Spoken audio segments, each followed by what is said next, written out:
கழகத்தின் பொதுச் செயலாளர் ருசி ஆனந்தன் அவருடைய வேண்டுகோளின் அடிப்படையில் இன்று ஈரோடு மாவட்டத்தில் பெரியார் மண்ணில் விஜய் பாலாஜி அவருடைய தலைமையிலும்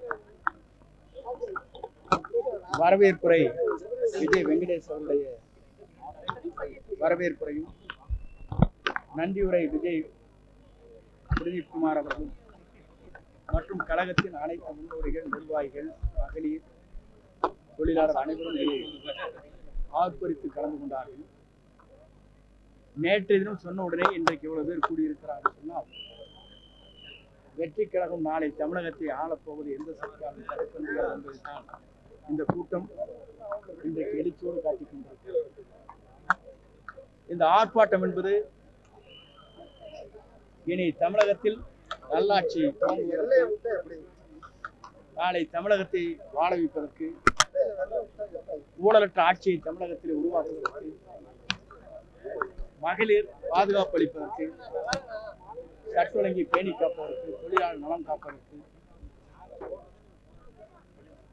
சிறு வயதில் இருக்கிற குழந்தைகளுக்கு பாலியல் தொல்லை இல்லாமல் இருப்பதற்கு 10 அறிவிப்புகளை வெளியிட்டார்கள்.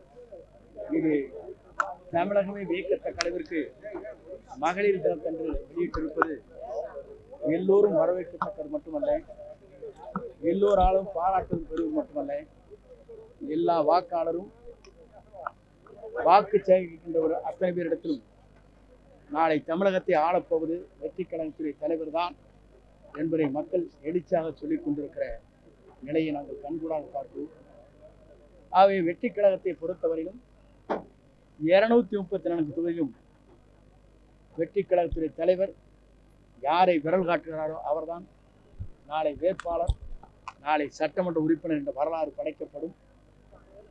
தவறான செய்திகளை இன்று பரப்பி வரும் நிலையை இன்றோடு அதற்கு ஒரு முற்றுப்புள்ளி வைத்துக் கொள்ள வேண்டும் என்பதற்காகத்தான் இந்த செய்தியை உங்களிடத்திலே சொல்லுகிறேன்.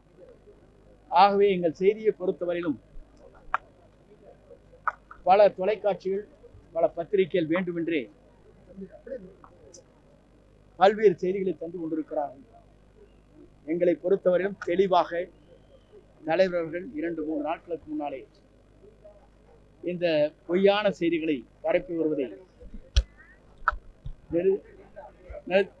பரப்பி வருகிறார் என்பதை மட்டும் புள்ளிவிவரமாக சொன்னார்கள். ஆகவே எங்களை பொறுத்தவரையிலும் தனித்தே நிற்போம், 234 வெற்றி பெறுவோம் என்ற வரலாற்றை படைத்து